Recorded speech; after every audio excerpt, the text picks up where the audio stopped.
Welcome back to Screen Zen. I'm Jason. I'm going to take you back to 1975. Fashion was wild, the music was loud. Don't forget to subscribe so you don't miss any new content. And live from New York, it's Saturday night. Tensions run high as producer Lorne Michaels and a ferocious troop of young comedians and writers prepare for the first broadcast of Saturday Night Live on October 11th, 1975. I was always a big All That fan, as well as Mad TV. Saturday Night Live was talking about a lot of political stuff, which I wasn't paying attention to, and news stuff, which I also didn't pay attention to. As I got older, I started watching, and I understand why it's so funny.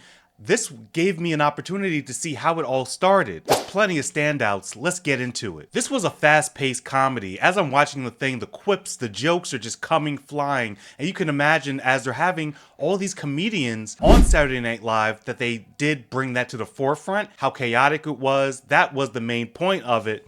The quips and everything else, it just felt the movement, everyone running around set, like chickens with their heads cut off at some points, felt hectic. And that's exactly, I'm pretty sure it's a shadow of how hectic it actually was. And if half of the things in this are true, it was a nail biter as well. This was an ensemble cast, but I will call him the lead actor as he is the person that we're actually following through most of the film. Gabriel LaBelle did a great job as Lorne Michaels. I never knew his story, the creator of SNL, at all, but he was put in a tough position to create something that will last on network television and then live as well. That's not easy, and I definitely felt for this guy. I think we felt his stress throughout the whole movie. We were really in his shoes and experiencing the first night of SNL through him. Him talking to the big bosses and pressure that he has with them, the actors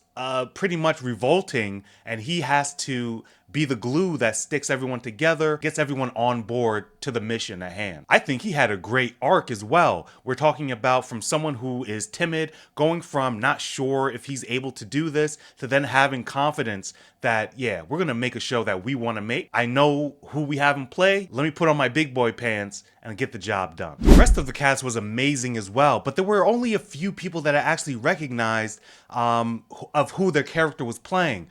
First and foremost, Corey Michael Smith playing Chevy Chase, Lamont Morris playing Garrett Morris, no relation, Dylan O'Brien who played Dan Aykroyd, and Matt Wood who played John Belushi. These are the only names from the older SNL that I actually know from, other movies, Blues Brothers, things of that nature. Dan Aykroyd, Ghostbusters. It was good to kind of see everyone playing in their roles and be like, oh, he's acting like, and then who they're, talking about. So it was a great job by the cast, everyone. Matt Wood and Dylan O'Brien, to me, were the standout. Matt Wood's John Belushi was just amazing. Like, damn near couldn't tell that it wasn't almost him, right? And then Dylan O'Brien, who played Dan Aykroyd, did a great job with his mannerisms. And then hearing him talk and that, like he actually made me feel like, okay, are you his son? Like, are you related in any way? Did a great job of playing those two actors. I'm happy to say that with this movie, there's not much of a letdown. The only letdown were the moments and the timing. So we only have about an hour before the show starts, right? So as we're going around, everyone's revolting. Jim Belushi's going ice skating, and everyone's the set's pretty much on fire. The stage isn't even built yet. Having this timing and this hecticness of getting the show started in a certain amount of time, there were moments in this film where they just kind of paused, and they would pause for like 5 minutes, and I'm sitting there looking at my watch like, I thought y'all had 15 minutes to go and y'all having this whole conversation. Now, I will say that the conversations of them not thinking that the show should go on, especially last minute, maybe we should cut it, maybe we should put it on film, it should not be live, it's not ready yet. The moments happened where they were, and what I mean by that is that they didn't cut to like a separate room or anything like that. As you're following Lorne Michaels through all of this, he's trying to get the dressers ready, and then he has that moment in the dressing room, or he has that moment on the stairwell on the way to go to the rooms, right? It was just the length of time that they were actually talking, and yes, the dialogue needed to uncover more of this movie, but it just seems like Y'all running around saying you have 5 minutes left, but you're having 5 minute conversations in the break room, like, but that's about it. Every second of this movie was just a good time. And if you like this movie and you're interested in other movies, you might want to check out Wayne's World and Wayne's World 2, as well as The Truman Show.